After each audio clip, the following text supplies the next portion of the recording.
Okay. So those of you who are classroom students, I am assuming that you are done with your course, done with your regular classes. Because this, if you are not done with your regular classes, then you will not find these, that useful.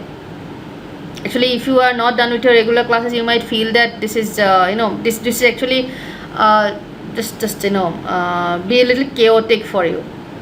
Now, critical reasoning, unlike sentence correction, so the sentence correction questions that we solved, that in sentence correction I told you that if you use our techniques, you will be able to get to the correct answer by reading just about less than 10% of the words in the answer options and the question. So there, with minimum reading, so the objective was to help you get to the correct answer with minimum reading, so that you save time. Those of you who have been there, you know that our if you follow the techniques, you will be able to get your SC questions, all your SC questions correct, under 30 seconds. Some of them you will be able to get the correct answer in 10 seconds, 5 seconds, but on an average, on a sentence correction, you will be able to get to the correct answer in average 30 seconds, right? And I hope Arnav and Alisha, those of you who have been attending these sessions regularly, I hope you are able to keep up that average, the average of 30 seconds per question on sentence correction. So sentence correction, that was the goal. But in critical reasoning, you have to read each answer option. There is no choice. You have to read the main question carefully, you have to read the question stem correctly, then you have to read each answer choice also correctly,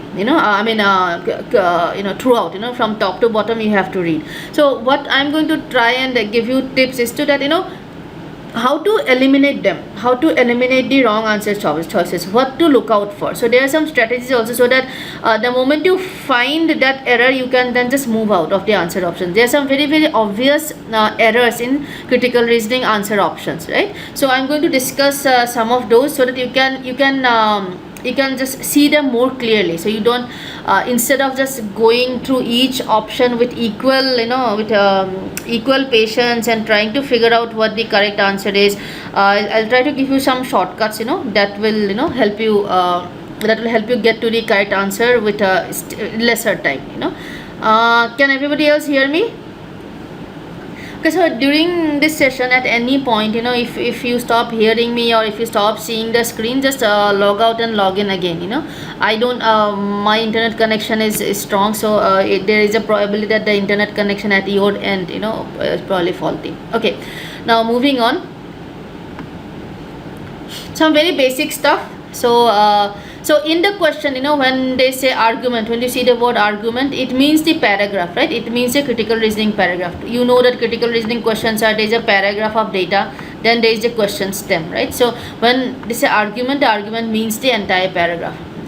Now this is one thing that you should know, that there is you will never find an answer option that is 100% correct. It's not like math 2 plus 2 is always going to be 4, right? There's only one correct answer. 2 plus 2, the only correct answer is 4. But that's not how critical reasoning works, because for the same problem, you can come up with different solutions. That's why there is never a 100% correct answer. So you have to pick the answer which is closest to being 100% correct. And there may be cases where more than two options seem almost correct, so then you have to do an extra bit of reading. So there will be now some keywords. In our AWS webinar we talked about keywords. So in CR also there are some keywords that you should be familiar with, not just familiar in a very high level of familiar, so that when you see those words, they should jump out at you, right? So things like mostly, many, this can be interpreted as 100%. So if some option says mostly, many, so yes, so if say that many farmers or many schools, so you can actually read it as like majority and all. You many does not mean 2%, 3%, nothing like that. Many means, for the sake of critical reasoning, many, you can almost assume it is to be all. Similarly, words such as few, hardly any can be interpreted as 0. So if they said there's hardly any rain in Delhi in July, so that means there has been no rain. so you read it like that. So that will help you eliminate answer options. So you will never you will never find something said 0% etc. But you will have to, when you read the answer options, so these words, these are your keywords now, mostly, many, read them as all, few, hardly, read them as none, just so that will help you eliminate answer options. Words such as, now you will find a lot: not less than, not more than, not lower than, not higher than, not increase, so that means equal or same. So if they said the rate of interest did not increase, so did not increase means it has remained same, right? Or if they say that the average salary was not lower than last year's, that means it is the same, right? So don't confuse it as that it is okay, maybe it is lower, maybe, so did not. So for the sake of CR, not higher means the same, not low, anything which has the word not in it, right? Because the question could have said directly is less than last year, but instead of that, if they are saying not more than last year, that means it is the same, right? You will find very few questions where, very few argument paragraphs where you will see the word equal to or the same as, because they are straightforward. So the CR, they will not give you straightforward things, they will try to complicate things a little bit, right? Also in CR, we know by now that the only way to weaken, strengthen, or do anything is to attack the conclusion. Facts you cannot attack. Facts are always, they have to be assumed as correct, they have to be correct. You cannot assume the facts.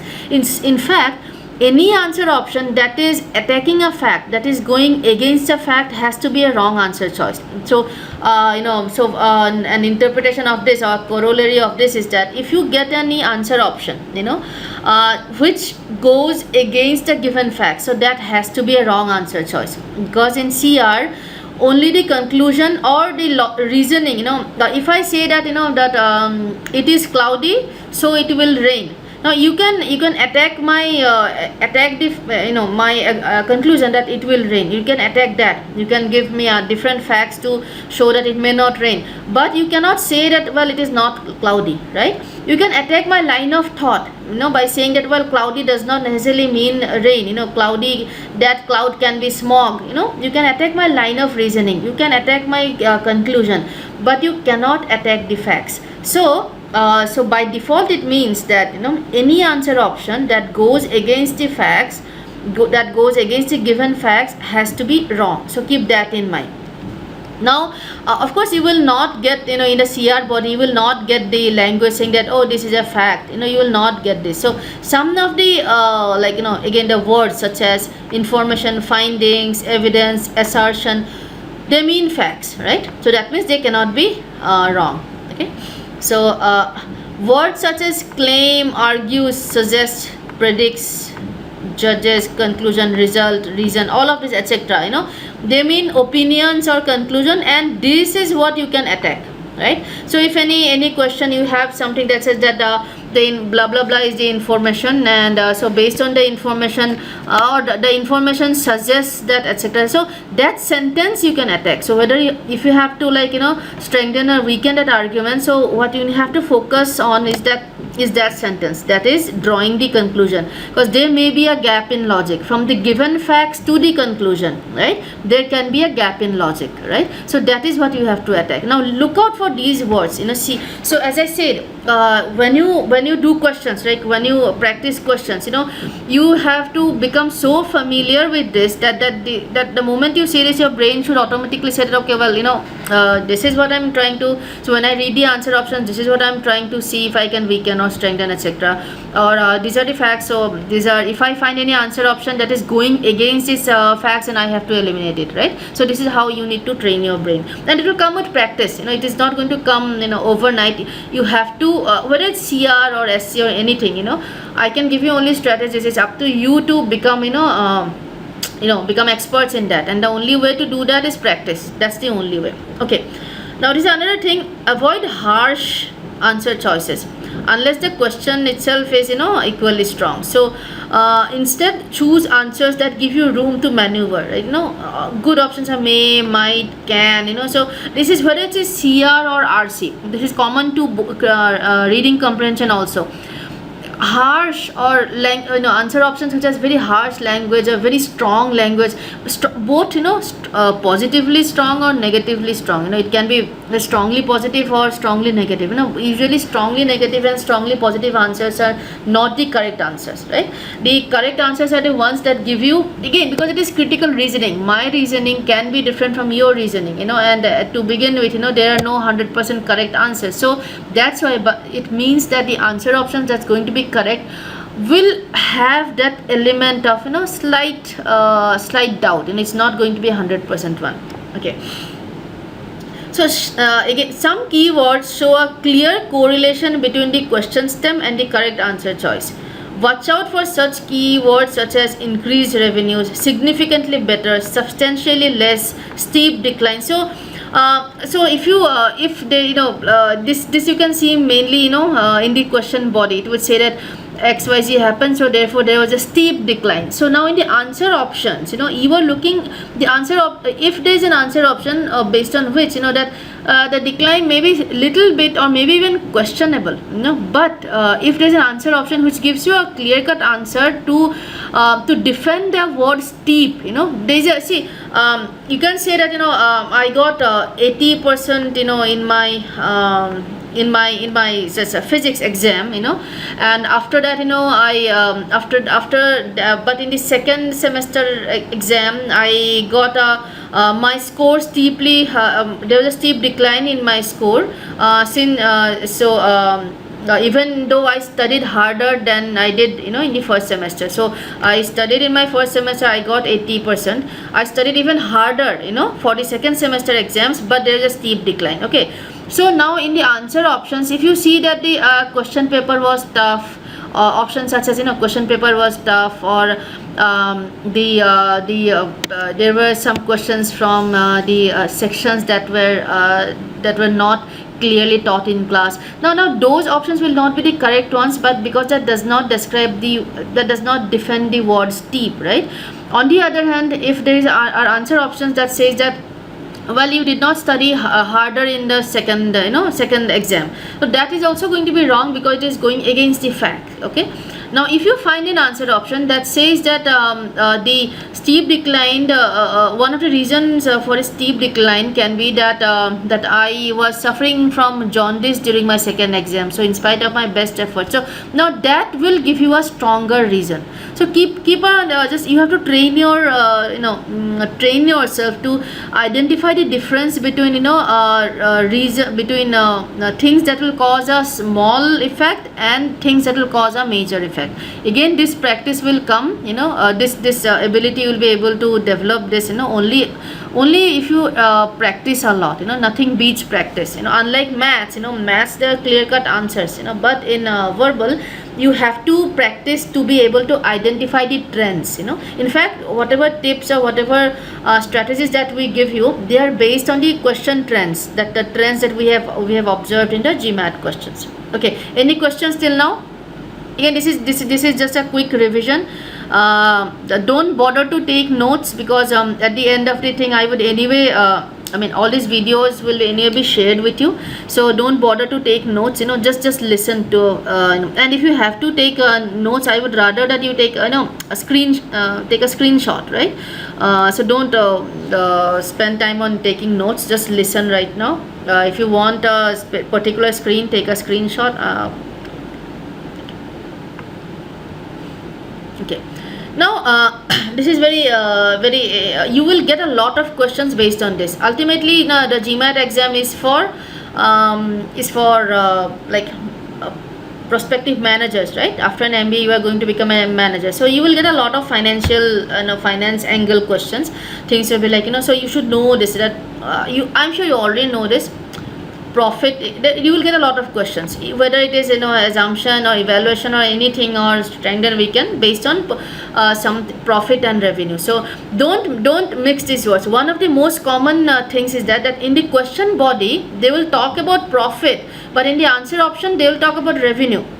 So in the question body they may say that the profit decreased by 10%, but one of the answer options will say the revenue. So profit and revenue are not equal, right? So if there is also this category of questions, especially explain questions or the paradox questions, basically, that they would say that X was done because of which the revenue increased, however surprisingly profit decreased, right? So you will get this type of questions, right? That and you are asked to kind of blah blah blah, you are asked to kind of give the reason why in spite of revenue increasing profit decreased, or vice versa, that why the profit increased even though revenue decreased. So there can be these type of questions. In that case you should be looking at things around cost, right? That your revenue may increase but your profit may still go down if your cost also increase. So this is one category of questions, very very common type of question. I have seen those in paradox questions, but they also sometimes come in the form of strengthen and weaken questions. So remember, just because revenue goes up, profit need not go up, or just because revenue goes down, profit need not go down, right? Because it's a factor of your your cost, right? So if so keep that thing in mind. Now just this is very basic stuff, I am sure you already know, but still. So revenue changes in three ways. So now this revenue itself, revenue itself is the price of things multiplied by number of things, right? So if you are selling, so you can increase revenue also by two ways. If then you increase the price, and then even if the number is low, then your revenue can increase. Or if your price you have decreased, but if you are able to sell more units, then also your revenue will increase. Now this is also another category of question. If you have done your OG, do you remember this question about grapes grown in dry hot weather? They are smaller grapes and therefore the yield is less, so there was, but the profit was more or revenue was more, so there was this question. Everybody remembers this question, that grapes grown in hot dry weather, they are smaller in size, therefore they yield lesser quantity of wine, but still the profit was more or revenue was more. That kind of question. In that case, that's where it is, that because the wine was of higher quality, the price was more. So anything, so these are the two things that you should know. One, this equation, of course, and one, this equation, right? Yes. Now this one type of phrase that they use, that the GMAT CR questions use, they would say to stay competitive in the market.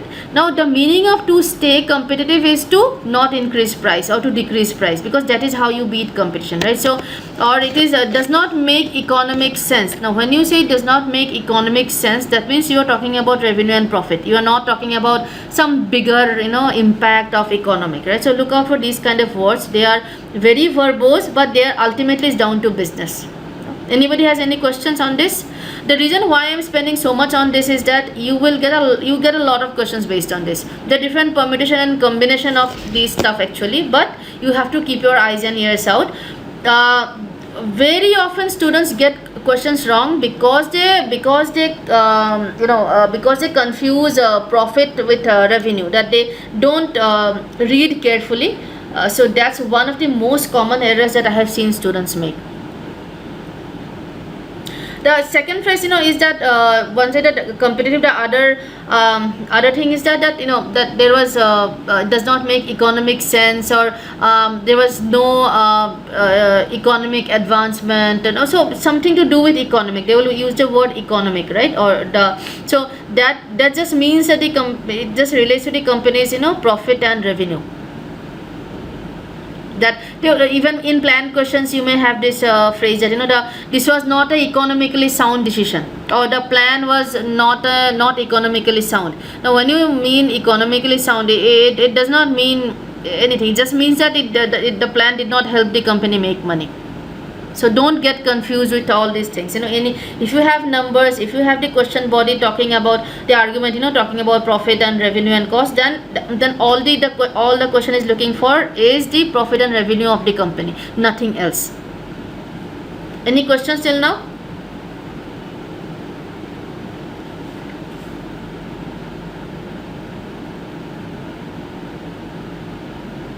This is a very important concept. So if you have any questions, please feel free to ask.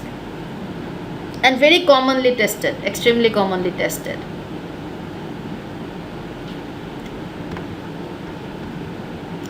So today the type of questions that I will discuss is assumption question, right?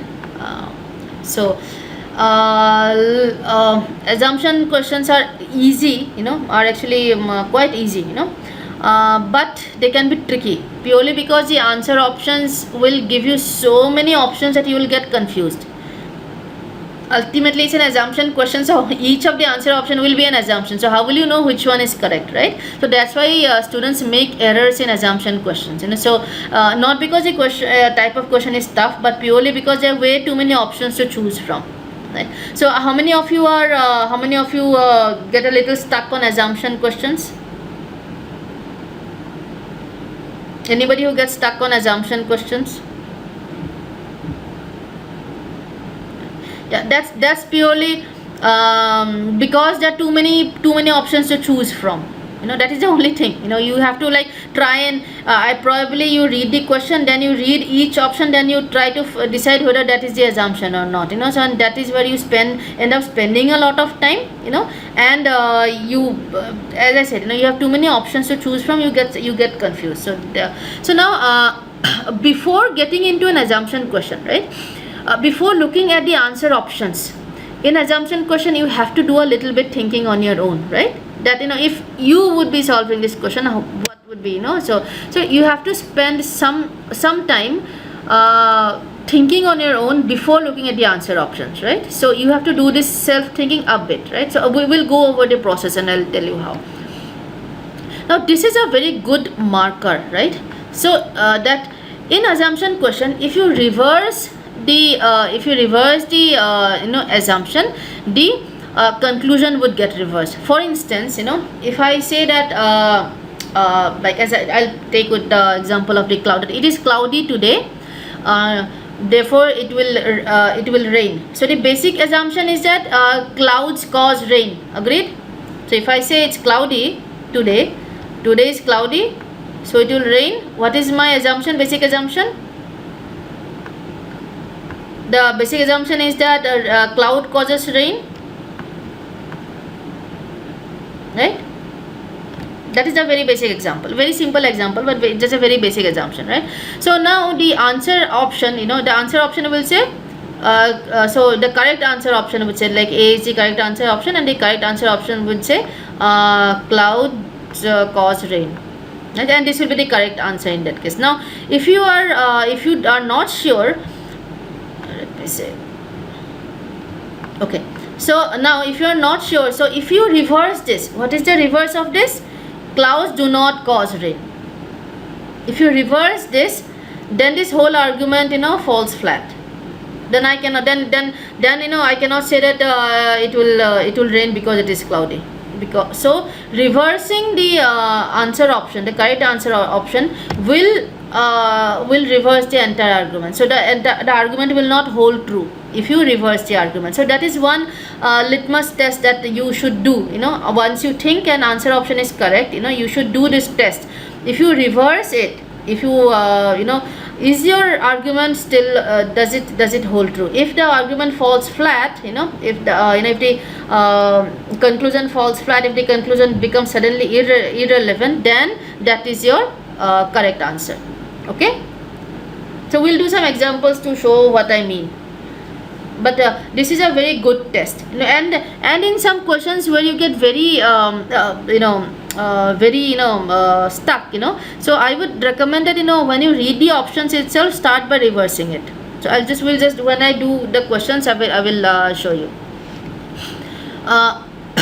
Now this is basically a just example of what what an assumption is. So if the question says A equals to B and B equals to C, so I mean, if the question says A equals to B, so A equals to C, so the assumption is that B equals to C. So that kind of very basic logic works, right?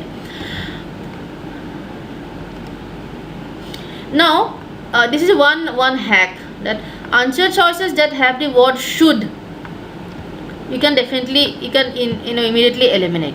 If all the answer choices have should, that's a different story. But in assumption, should or so should is a recommendation, right? So a recommendation cannot be the assumption, right? So if I say that he smokes, he smokes, so that is why he is suffering from cancer. If I say that, so the assumption is that smoking causes cancer, right? That is the assumption, right? So if the answer option says that the smoking should cause cancer in most people, now that answer option is wrong because of the word should, right? So answer options with the word should, you can blindly eliminate. Yes, Ayushi, you can do that. Because should is a recommendation, it is not a fact. Okay? Like, everybody clear on the basics? So we'll try to do. So as I said, you guys already know it. You guys already know this. Now we'll try to put into practice some of these things in a more straightforward manner. Okay? So let's start with this question. Okay, so take a moment to read, just read this portion, ignore the rest of it. Just read this question, just please do not read the answer options. I'll walk you stepwise, right? So take a minute to read the argument.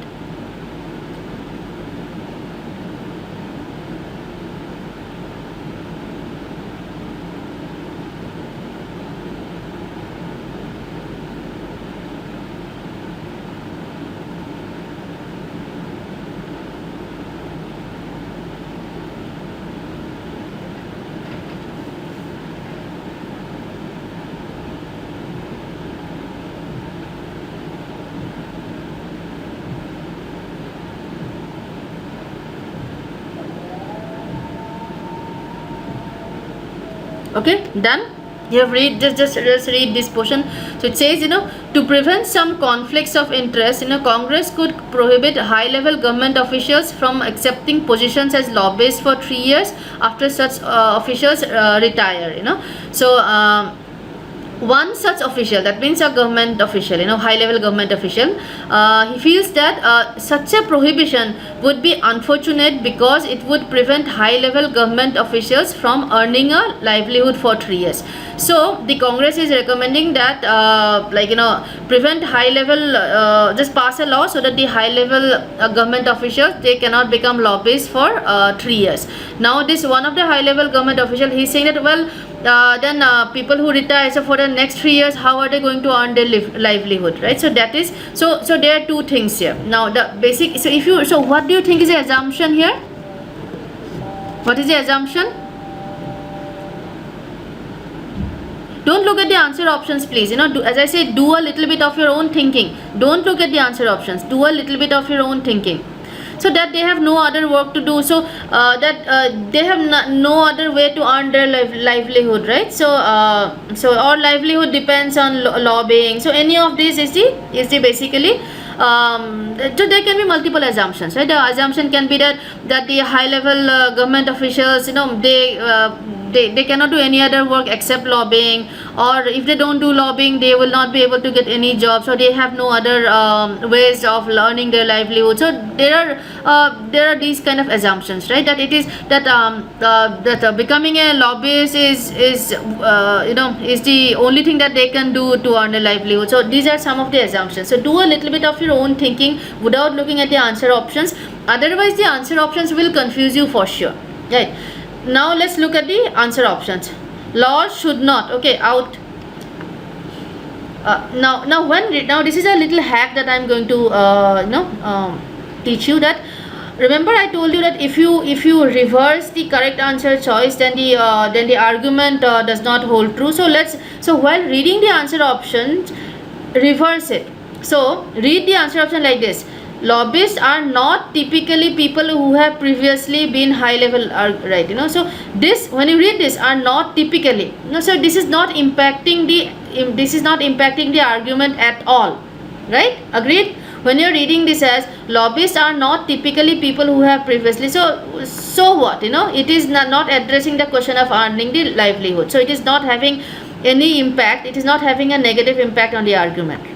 Now read option C. Similarly, low-level government officials often, now don't read as often become lobbyists when they leave government service.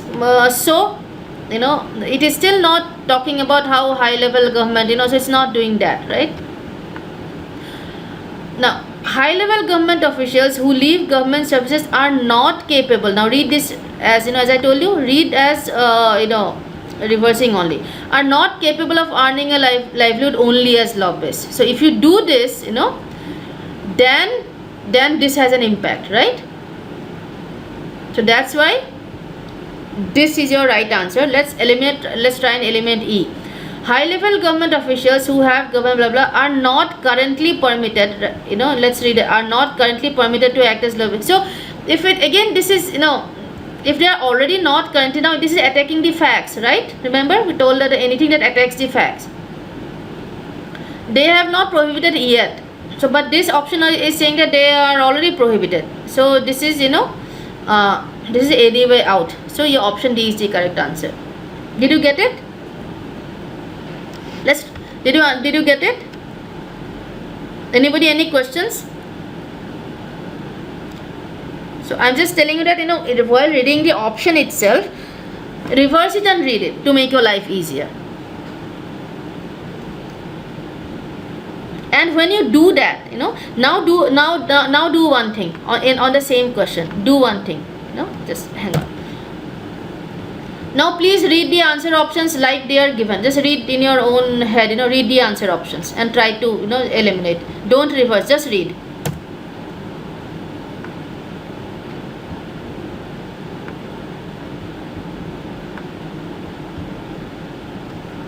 Just read the answer options. Don't reverse.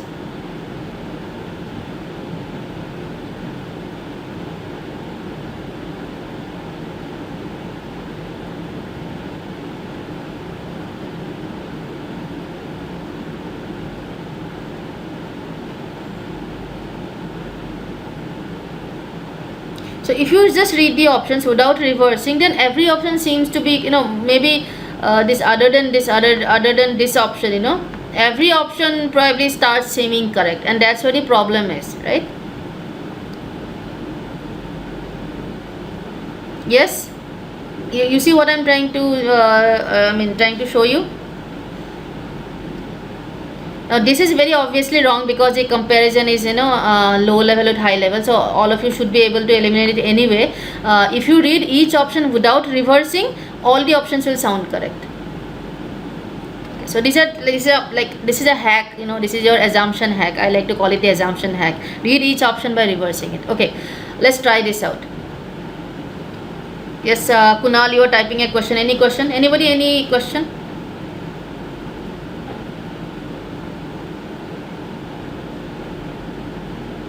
No? Okay.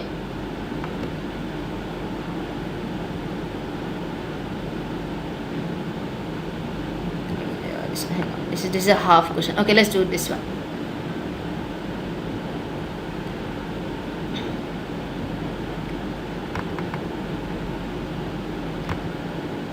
High level government officials who leave government service are not currently permitted, right? So in this case, are not currently permitted to act as lobbyists for only 3 years. So in this case, it is this actually becomes the fact. When you reverse it, it becomes the fact. Agreed? That is the fact anyway, right?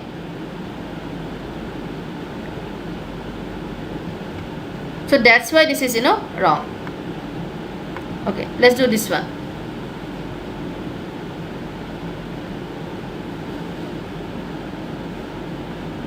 Again, please read only this portion. Try to train your brain to not read the answer options.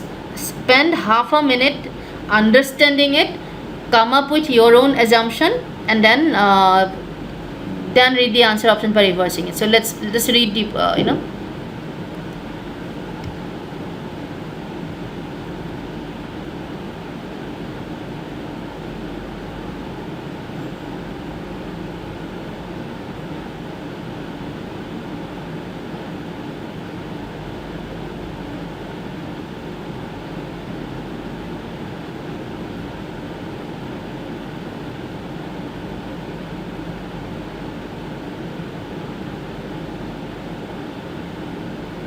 Yes, done.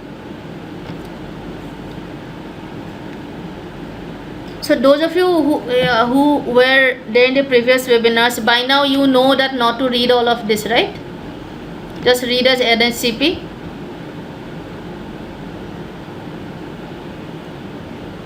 This GMAT does this. It will just make your life tougher.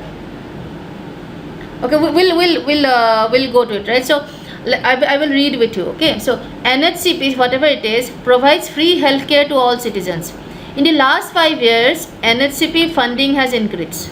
So NHCP dollars increase, let's say, in 5 years. Yet the standard decrease, standard of healthcare decrease. Now standard, while I'm reading also I'm doing something called active reading. I'm training my brain to see whether apples are being compared with apple or not. Now standard is a subjective word. So even when I'm reading, money is countable. So when it says increase funds, it's countable. Now standard is a subjective thing. So and a very direct objective thing is being compared with subjective thing here. But that is one thing in my head. When I'm reading it, say okay, this might be a probable thing. It may not be, but this is called active reading, that you look out for things in every sentence. So the standard has decreased. Meanwhile, the standard of healthcare in other industrialized countries has decreased.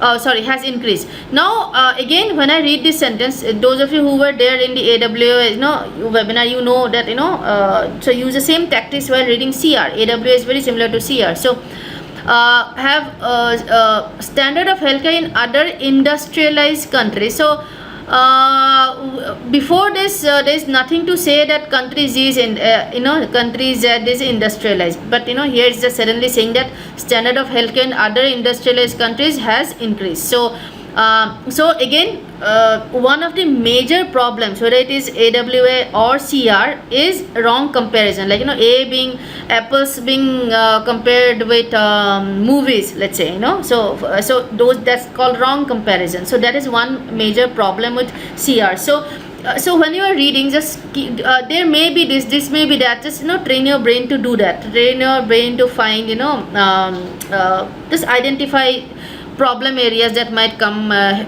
useful later on. Okay, clearly over the past 5 years, NHCP must have become overgrown and wasteful, right? So funding increased, standard decreased. So they are saying that it has become overgrown and wasteful bureaucracy, right? So now what is the assumption here?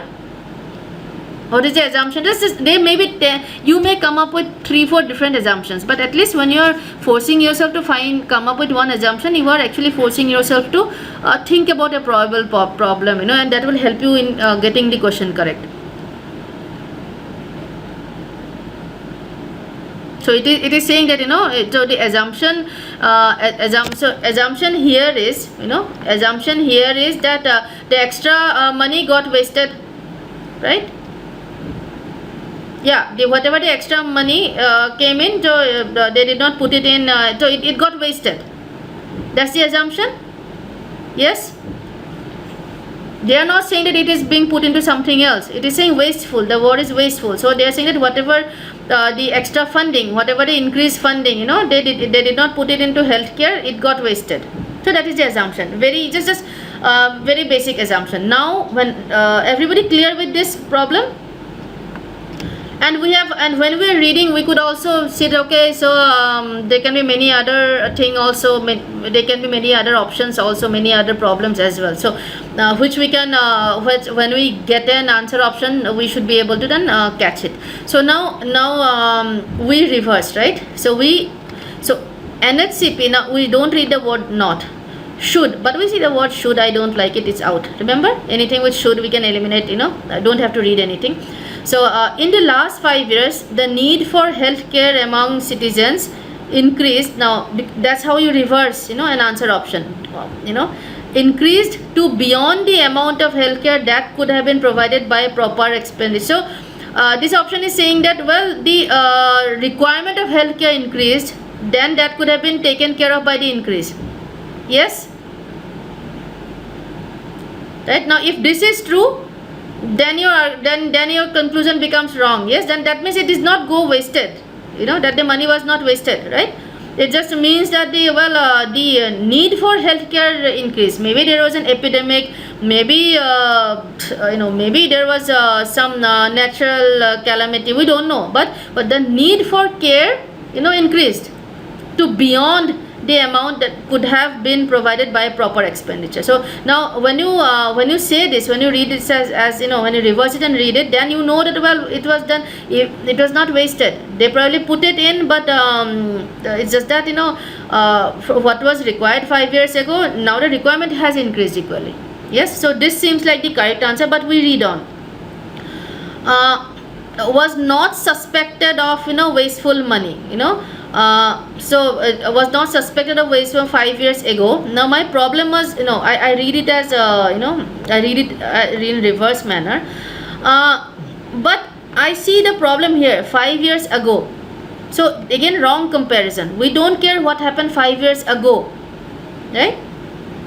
Everybody with me on this? So that's why this is out.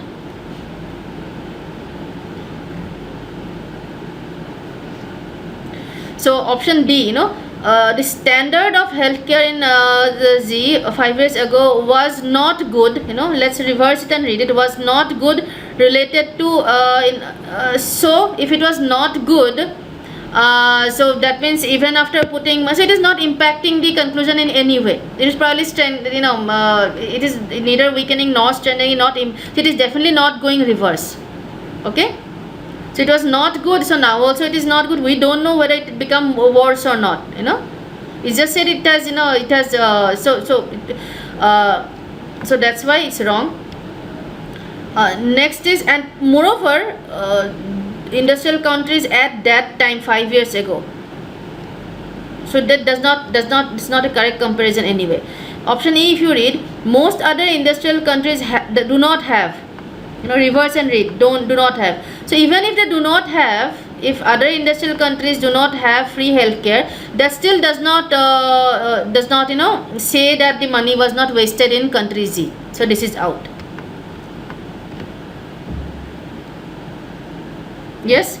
So option B, let me repeat some. So option B, if you reverse it and read it, in the last 5 years, the need for healthcare increased to beyond the amount the healthcare could have been provided by proper expenditure of the increased funding. So the funding, let's say, increased from 100 billion to 200 billion.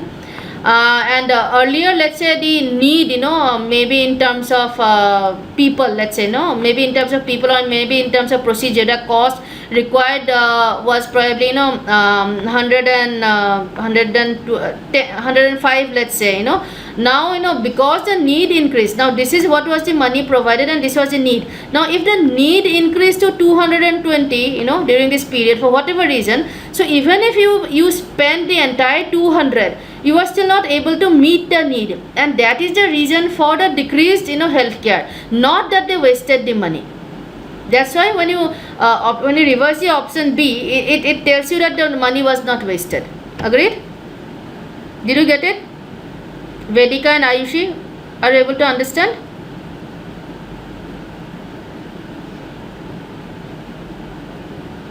Yes, Ayushi, is it better?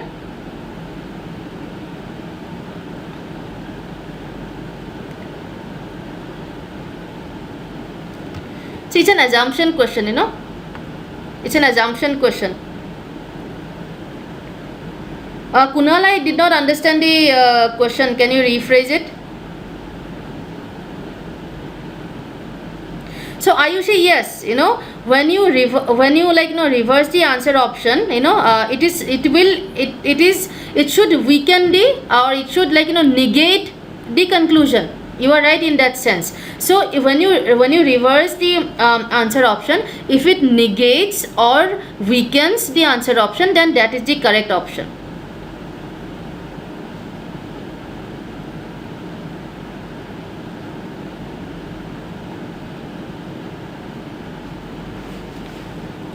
Okay.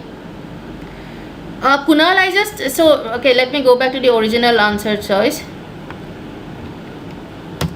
The answer choice was that it did not increase. So how do you reverse it? By saying that it increased.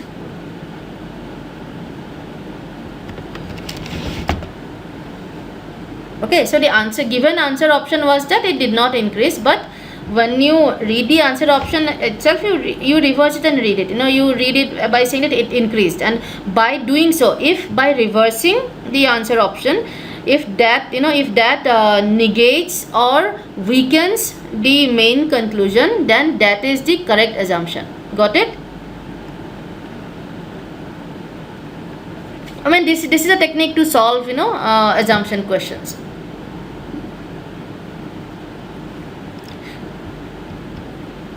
Okay, now again do this thing that we did with the first question. Everybody clear with this?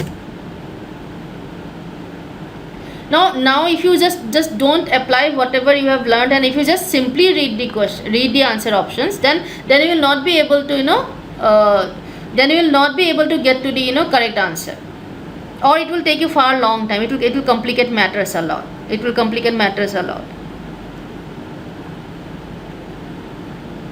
So to make things straightforward, now option B, if you read without reversing, then it is like it's like trying to catch your nose from the other way, right? But when you're looking for a particular outcome, an assumption question, reverse the answer option.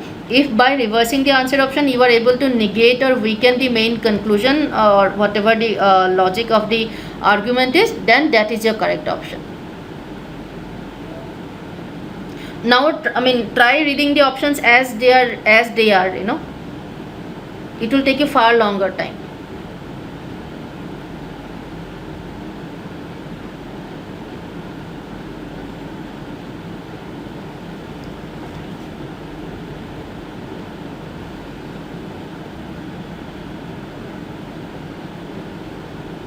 Yeah,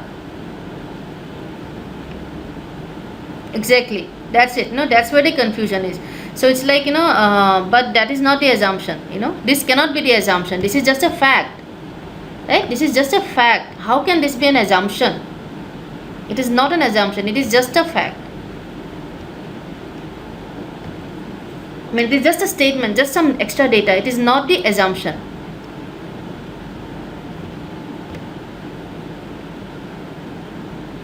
Okay. Yes, everybody assumption is is very simple to get assumption questions correct,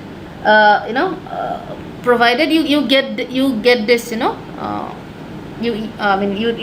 are able to apply this.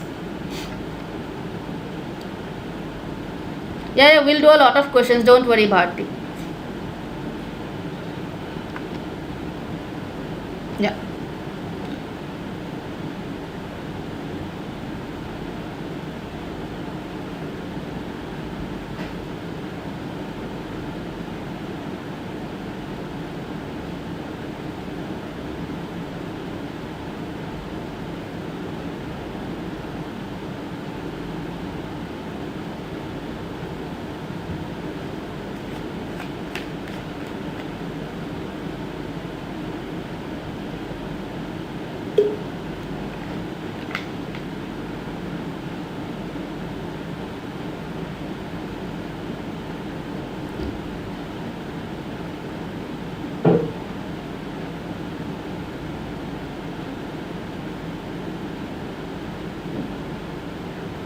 This is a this is a very easy one.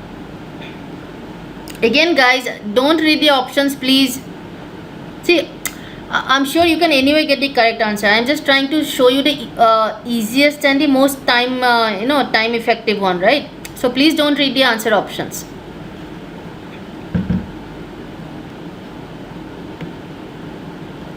So let's read this. In order to finance runway repairs, the airports authority of a certain state is considering a 50% increase in the. So this is the toll.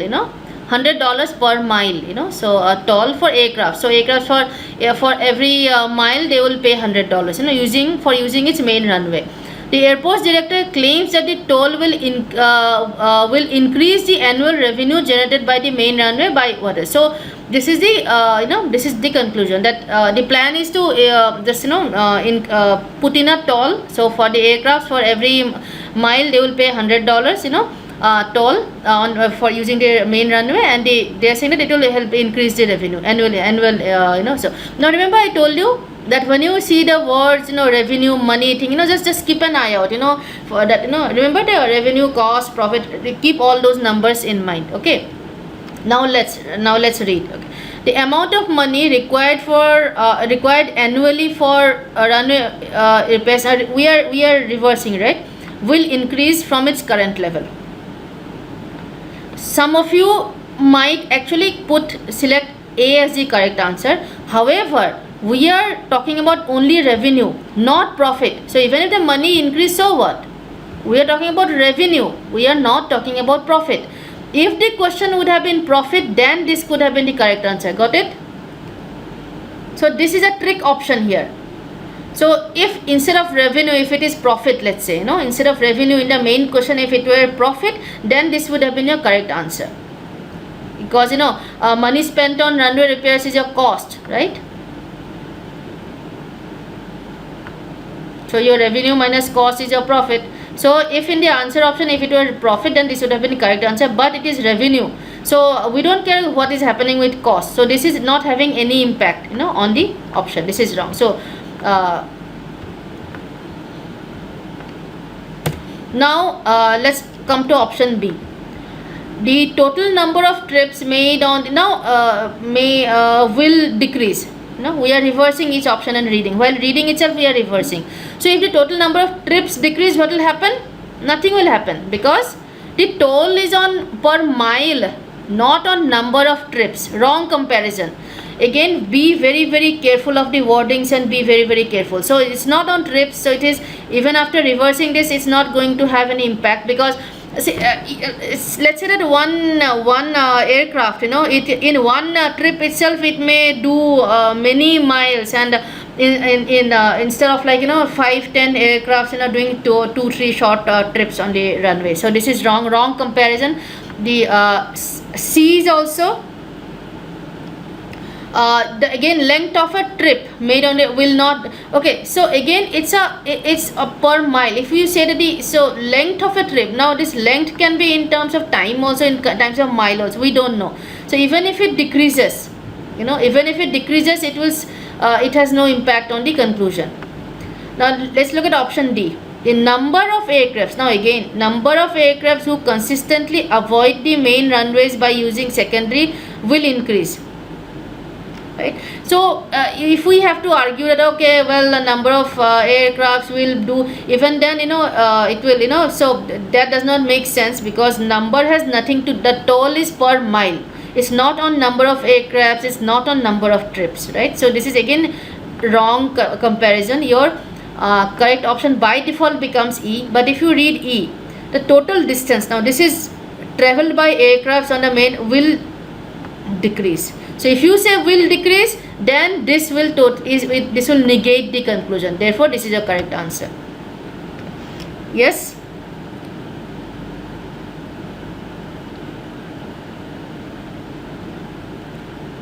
Everybody clear? So I mean, you will not option B and E. This is total number of trips. This is a total distance traveled. So total number of trips. So one trip can be, one trip can be, let's say, for 5 miles, and there can be like 5 trips of 0.25 miles, right? The toll is on the miles, not on the number of trips. Yes, understood? It's not on the number of aircrafts, it's not on the number of trips, the toll is on per mile. So in CR you have to do active reading, every word matters. Wrong, we did it in AWS, a wrong comparison. In sentence correction also we did. No, the right, the appropriate thing should be compared, not the, right. In this case, you are comparing miles with number of trips, you are comparing miles with number of aircraft, so that's not right comparison. Yes. So does this help? And option A is what again, it's a confusing one. A lot of people select A because but then we are talking about revenue, not profit. Everybody still, if you have any doubts, please let me know. So in this question, just know it talks about a lot of things that we discussed, wrong comparison, confusion with profit and revenue. It talks about a lot of things we discussed.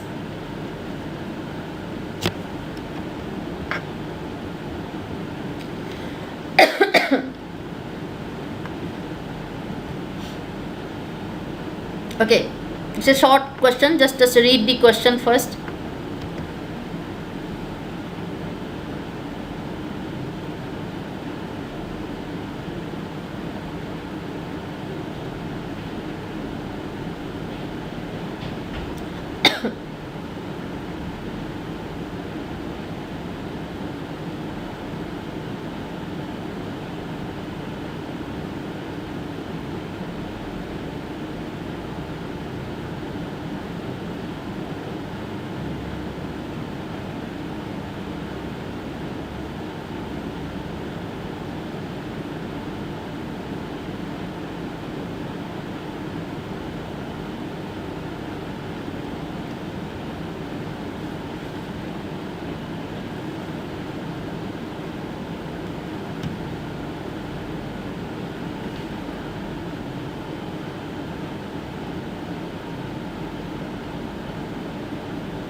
This is a very simple. You will now, after reading the argument, please look at the options also. Reverse and read. It's a very simple question. Once you master the technique of reversing answer options, you'll get it correct.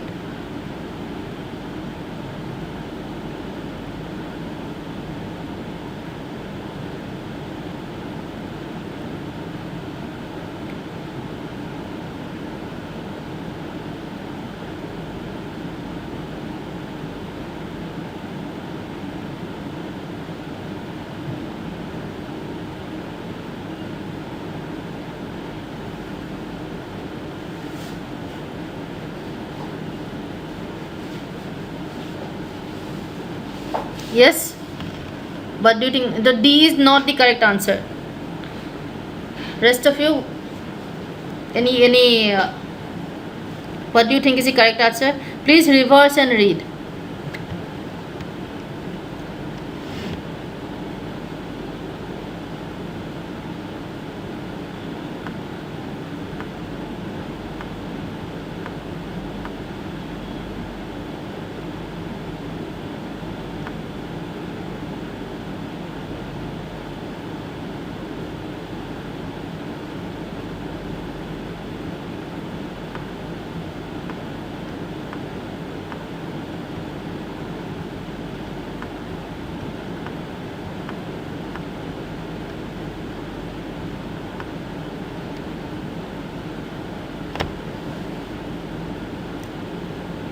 Okay, so now let's go to the question. The program to control the entry of illegal drugs into the country was a failure in 1987. Okay, that's a fact, you can't do anything with it. If the program had been successful, the wholesale price of most illegal drugs would not have dropped substantially. Right? So if the program had been successful, the wholesale price of illegal drugs would not have dropped substantially in 1987. Okay.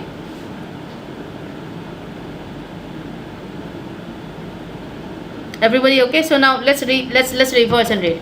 Supply of illegal drugs did not drop. So is it supply? Now we're talking about supply of illegal drugs did not drop. So if you did this, so will this negate this? It is not going to do anything with it, anything to it, right? It is actually saying the fact that it's like, it is just stating the fact in a different way. It's saying that the program, it was a failure, so there was illegal, so the supply did not drop. It is just restating the fact. So restating the fact cannot be a correct answer. Look at option B. Price paid for most illegal drugs by the average consumer dropped. The price dropped in, again it is, so if it is dropped, it's again saying the same thing. So what, dropped, it is not giving an assumption, it is giving the fact. Domestic production of illegal drugs did not increase. So if it did not increase, so if it did not increase, then the price also would not have dropped, right? So this is also not the correct assumption. The wholesale price of a few illegal drugs did not increase. Now again the thing is a few, we're talking about the entire thing. A few illegal drugs did not increase substantially. So if it did not increase substantially, then so some of them may have increased a lot. So this still does not explain why the wholesale dropped, right? So now option E, if you read, a drop in demand, so for most illegal drugs in 1987 was the sole cause of drop in the wholesale price. So what it's saying is that this decrease in wholesale price was because there's a drop in demand. The people were not having illegal drugs that much. It has nothing to do with the entry. It has nothing to do with the entry. So it is saying that it has nothing to do with the program to control. It is a demand itself. The demand itself went down. That's why it has. So maybe maybe the less drugs were coming in, maybe more drugs were coming in. It is not. But the wholesale price decrease had nothing to do with the program. The reason for the decrease in the wholesale prices because there is a drop in demand, right? So E is your correct answer. So C, if you read, domestic production did not increase at a higher rate. So if domestic production did not increase, so should that if the domestic price did not increase, then it should not lead to a wholesale price decrease, right? So let's say there were some drugs coming in from outside, and it was like before that it was like, let's say $2, and there were some domestic drugs coming in to this place, which was like let's say $5. Now what it is trying to say is that the domestic production, so production price, you can, in this case you can actually multiply and say that it increased. So what is saying that the domestic, so instead of this maybe this may became 1, but this increase. So it still does not say anything about the whole. It is not saying the wholesale price of whether this wholesale price is divided into domestic or outside. Now because the illegal drugs remain illegal drugs, it has nothing to do with the domestic production or coming from outside, right? This is the wholesale price. Okay. Now more than that, the comparison is not between domestic and outside. Wholesale, they just said wholesale price of illegal drugs. We don't know wholesale price of what, domestic or or international, whatever it is, right? Everybody okay with this? Some of you got this correct. I saw some of you got this correct. So it will take you some time to of course be used to this and to apply it, but keep at it. It will anyway, it will just start making your life easier anyway. Okay, Abhay, Arnav, you guys, yeah, so Arnav, you have got it right. You need to weaken the question. You need to weaken the argument by reversing it.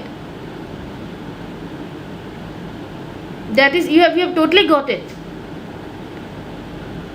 Any answer option which by reversing weakens the argument, that is your correct answer.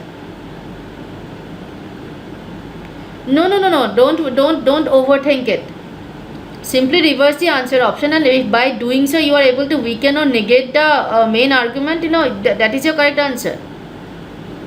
It always helps. It always helps. Try, let's do it with one more question. This is the right technique. This not necessarily help. This will get you the correct answer. Not just help. This will get you to the correct answer. Let's look at this. This is a little tougher than the previous ones, but let's read it. Look at this.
Okay, so I see that a lot of you got the correct answer on this one.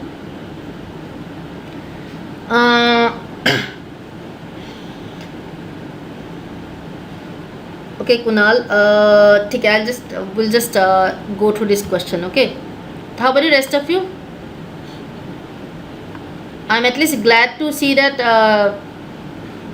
almost all of you have got to the correct answer.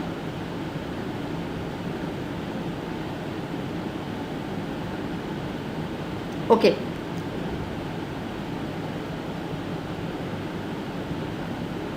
Okay.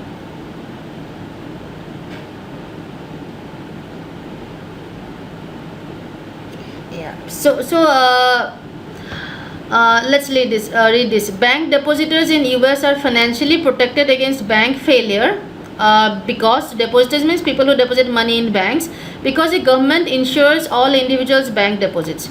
So an economist argues that this insurance is partly responsible for the high rate of bank failures. since it removes from depositors any financial incentive to find out whether the bank that holds their money is secure against failure. So what's saying is that in the US, if people who deposit money in banks, so that money is insured. So even if the bank fails or closes down, so they get their money back. So the economist is saying is that because people who deposit money in banks, they know that their money is not, they are not going to lose their money, in any case. So they don't do good research. They don't bother to find out whether the bank is good or not, whether the bank is secure or not, financially secure or not. They don't bother to do that research. So that's what the economist is saying. And the economist is saying that if the depositors were more selective, that means if the depositors just deposited money in banks which are more secure, so then banks would need to be secure. So then because if the banks are not secure, then people will deposit less money. So the banks will make efforts to basically become more secure, and which will lead to less bank failure. So that's what the argument says, that if the depositors instead of just depositing money in any bank, if they do their research and deposit money in only in financially secure banks, so then the banks will also make extra effort to become more secure, and therefore the bank failures would reduce. So that's what the entire argument is saying, right? So now let's read the options. Okay, bank failures are not caused, read it now, get in the habit of reading it, are not caused when big borrowers default. So this is not saying anything about depositors or security. No, if let's say they are not caused, then is it doing anything to the argument? It is not doing anything to the argument. So by reversing, you are not having any impact on the argument, right? That depositors were more selective. It's not nothing. It is doing nothing to that. Option B, a significant proportion of depositors do not maintain accounts at several different accounts. Okay, so they do not maintain. So what? So even so, that is still not doing anything about them being selective. So this is out.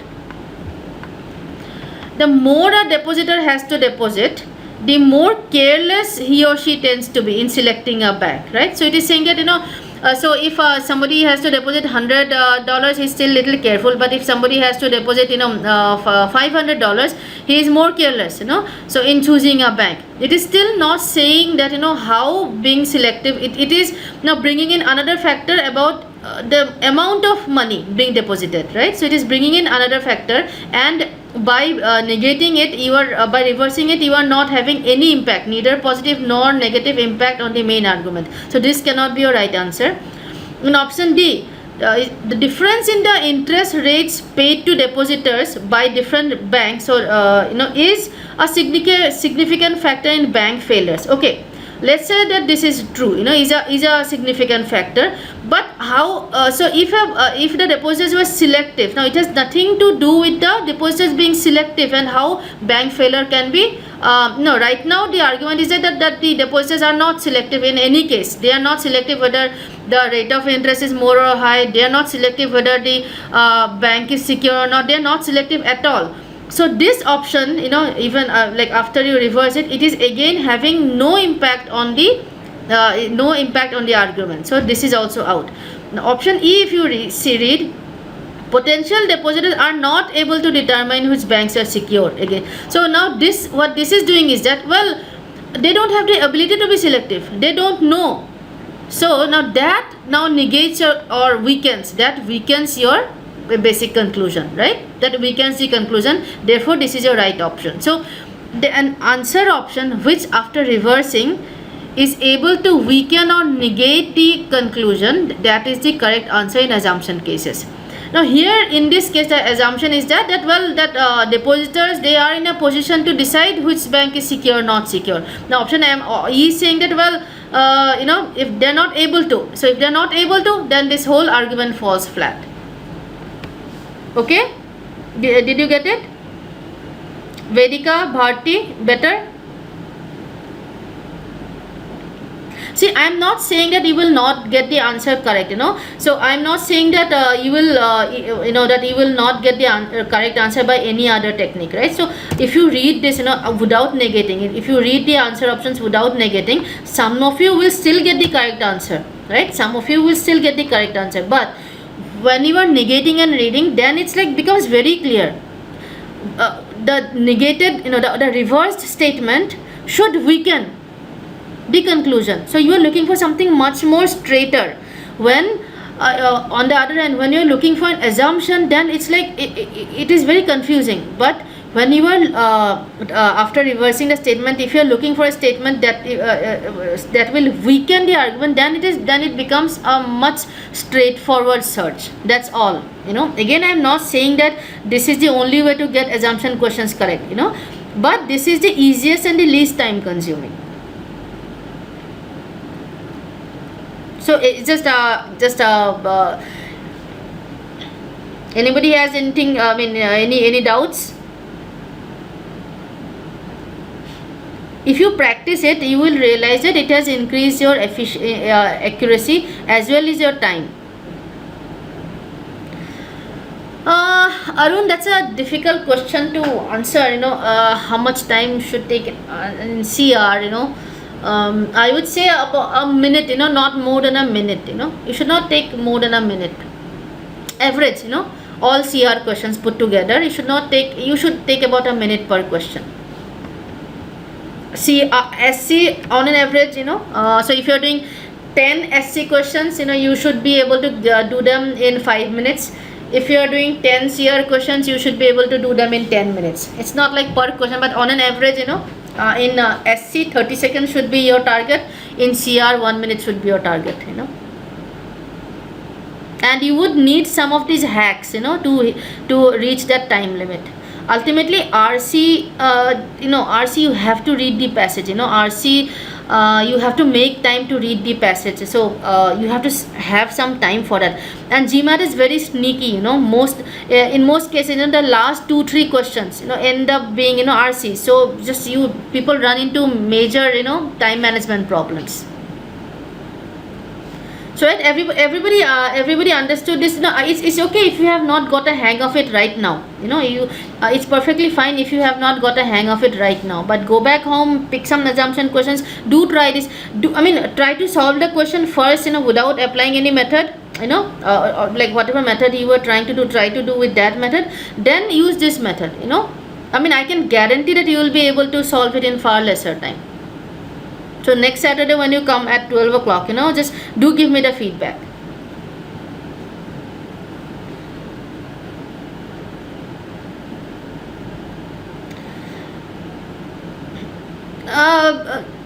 So Vedika, again, I said the target should be 30 seconds. If you are to get a 40-42 kind of score, you should be able to have a decent accuracy, in 30 seconds.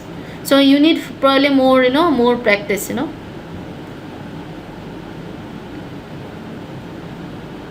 So Arnav and some of you who have been doing these exercises, so what kind of, time limits are you, Yes, Arnav. Yeah, please add.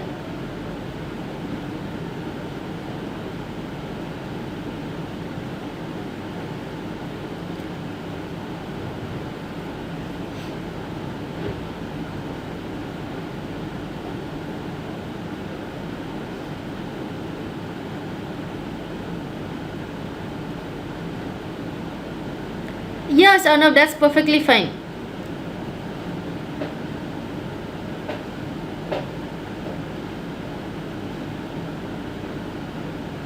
So Arunlal, these the questions that we are discussing, they are a mixed bag. They are not very high level. Some of them are high level, some of them are not. Some of them can be done easily, but on the GMAT they are scored on a higher difficulty level, because the GMAT scores a question as a high level, high difficulty level, or medium difficulty level based on the percentile of people who got it, got it correct. So OJ is fine, yeah. So 30. So if you are at the 40-second mark, then it will be very easy for you to come down to the 30-second mark. So Vedika, Arnab, if you are at a 40-second mark, just with some practice and implement some of the techniques that we talked about, you should be able to come down to the 30-second mark.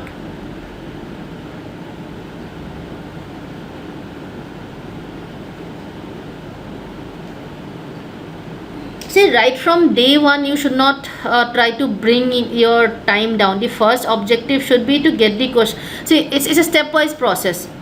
Get your theory, get your concepts, get all of that correct. Hit a maybe 80-85% on your accuracy level. Only then push for the it's a stepwise process. If you are not clear about it, concepts or theory, basic stuff, then no point in trying to bring down your time. And different people will have different let's say like as Arun Lal says that he is weaker in SC, there may be some people who are weaker in RC, or who are weaker in CR. So accordingly you have to kind of look at that.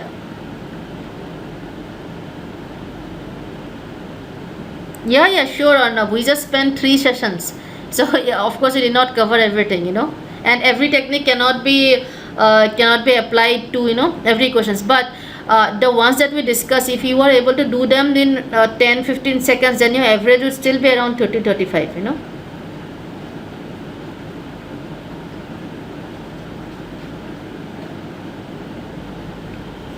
So Vedika, we keep doing this webinar, so there is not a fixed number. We have till now we have done 3 SC and 1 AWA, but these webinars happen every week, right? Every Saturday these webinars happen. So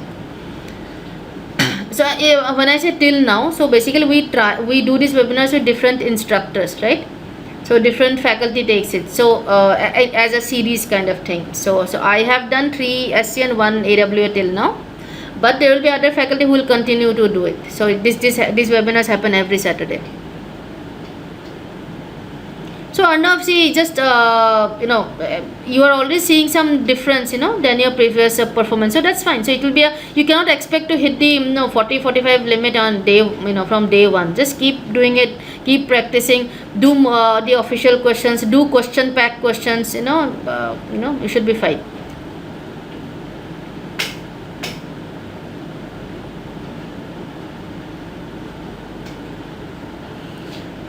See, in verbal, I have seen barely a handful of students who have got 51, right? So don't be too hard on yourself, don't be too hard on yourself.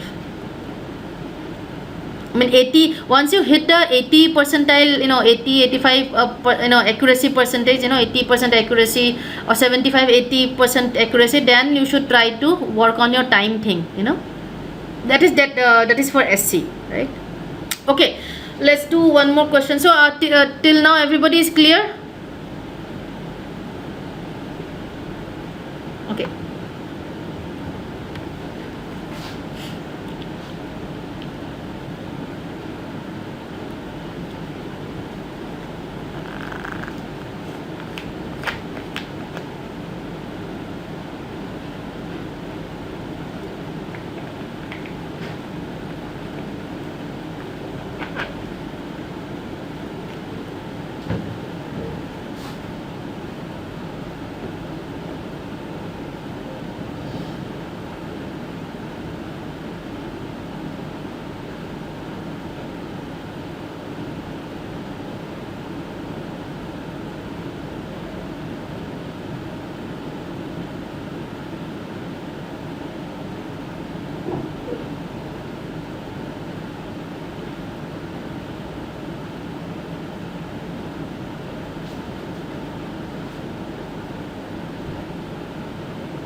Okay, so there seems to be a split between A and D. So let's read the question. Editor is saying, we use the computer to check the length of our articles, but surprisingly there is good reason to believe that the word count it provides is inaccurate. Several times when an article's words were carefully counted by our most reliable copy editor, the resulting count differed from the count the computer gave. Okay. So here if you spend some time, this is kind of easy one. If you just spend some time understanding it. So they use their computer to check the length of the articles, and not length means that count the number of words of an article. So so the editor believes that the computer gives them wrong data, because when they manually check it, sometimes with their best copy editor, so whatever data the computer gives, so it does not match with the data given by the copy editor, so they are saying that the computer is wrong. Okay. Now they said now A is tricky, so let's reverse it and read it. The criteria that the computer uses in determining what constitutes a single word does not differ from the criteria that the copy editor uses, right? So if it does not differ, then does not differ, it does not mean, so you will interpret as saying that okay, does not differ, so the count should be the same, right?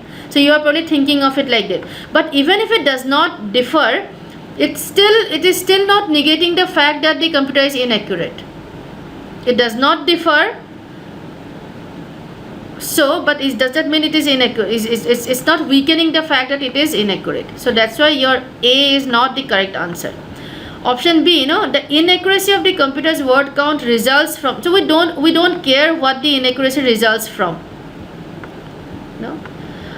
It would not be possible to modify the computer so that it's, so again we just want to find the reason. We just not find the reason, we just want a statement that will tell us that the computer's word count is not inaccurate. We just want something.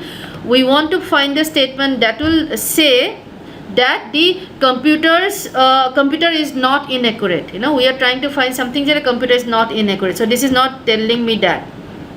A careful count by the copy editor is less accurate than, now this would tell me that it's not inaccurate, right?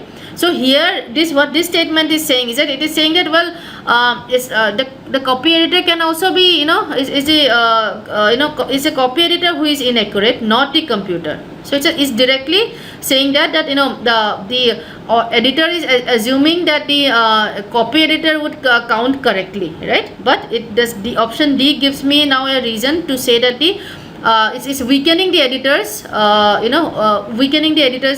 statement, that the computer is inaccurate. So by reversing it, the statement reads a careful count is less accurate. So it's not the computer that is less accurate, it's the editor, it's the copy editor which is less accurate. So this is your right option. If you read option E, it says accuracy of the computer's word count is dependent on the length of, now we don't know we don't care what the accuracy is dependent on, right? So it is again trying to give me a reason, just like option C, B and C, it is trying to give me a reason. I don't need a reason why it is inaccurate. I need a statement that will tell me that a computer is not inaccurate, right? Option A, you may interpret it and say that, well, it differs, so the computer may not be wrong, but we have a more straightforward answer in D. Remember I told you that in CR there is no 100% correct answer, there is always a best fit answer. So in option, if the D was not here, then you could have gone with A. D is giving me a more straightforward answer than A. In A, it's still a little open to interpretation. Even by having different criteria, the computer can be wrong. We need by reversing, we need a statement that will tell me that the computer is not inaccurate. Okay. No, option is not challenging the fact. It has it is not saying anything. The argument is not telling anything about what the accuracy is dependent on. So it is not, E is not challenging the fact. So everybody got this one? Again, try to do it. My only thing is that, try to do it without reversing. I'm just trying to give you a hack using which you will get the answers, get to the answer in lesser time, and it will improve your accuracy. That's it. I'm not trying to teach you theory here, right? These advanced webinars are mainly to give you hacks to that extra push to get a 40 or 41. So just now try to all of you just try to read it without reversing. You will find it will take you far longer to get to the correct answer, if at all you are able to get to the correct answer.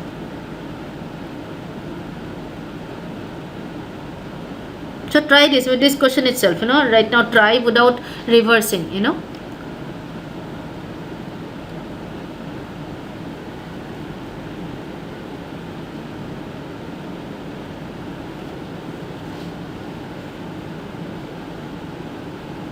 Exactly. See, weakening is easy, right? So if you look for a statement that will weaken the argument, that is a far direct way of finding an answer choice. Then guessing what an assumption is. Assumption questions at the very beginning, I told you, people get it wrong because they have too many options to look for. But now if you are just looking for a statement that will weaken it. That's it. So you will be able to get to the answer faster, and your accuracy would also improve.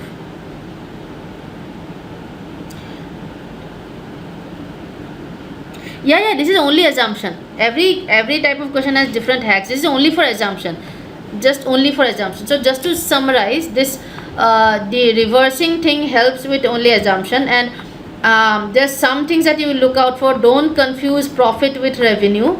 Profit is not equal to revenue. These are some going against the fact or restating the fact. If you're just restating a fact, that is a wrong option. In options which should is just a recommendation, or it is not any. So this is wrong. These are for assumption questions, right? Then we saw with that airplane question, right? That whether the right things are getting compared or not. Check for that. Wrong comparison, right? So these are some things you should look out for while solving assumption questions. Or going against the fact or restating the facts. That is, if any answer option is just going against a given fact or just restating the fact, that is not your correct option. Okay. So that's all for today. Do you have any questions, anything on things that we discussed today? You are not going to be able to master it with just the 5-6 questions that we did. You have to now go back home and try it out. Some of you might find it helpful, some of you may not find it helpful, but this is definitely a useful hack when it comes to saving time.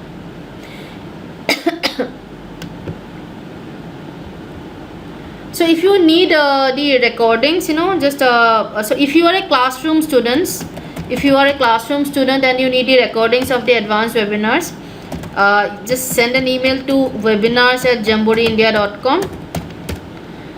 If you are an online tutoring student and you need the recording, then send an email to priyanka.banga@jamboreeindia.com.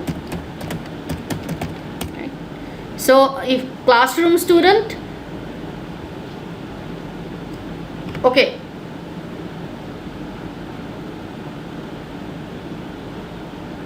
Vedika, I would say that after you are done with OG and Red Book, you should are you a classroom student? You seem to be a classroom student. So just towards the end of the book, end of the book 1, you have a study plan. Try to stick to that. So it's not like a first or second. You should do your blue book, and the online test, side by side. If you need to make a customized study plan, then talk to your faculty. So Bharti, send an email again. So the recordings, but even if you don't go to the recordings again, it's perfectly fine. Once I am done with CR and RC, then we'll start the series, with SC again. There'll be some other instructor, but these webinars will keep on happening. Yes, Bharti, to Priyanka's email ID. So online tutoring students, please send write to Priyanka. Classroom students, send the email to webinars@jamborindia.com. Okay then. So tomorrow it's next Saturday. We continue with CR.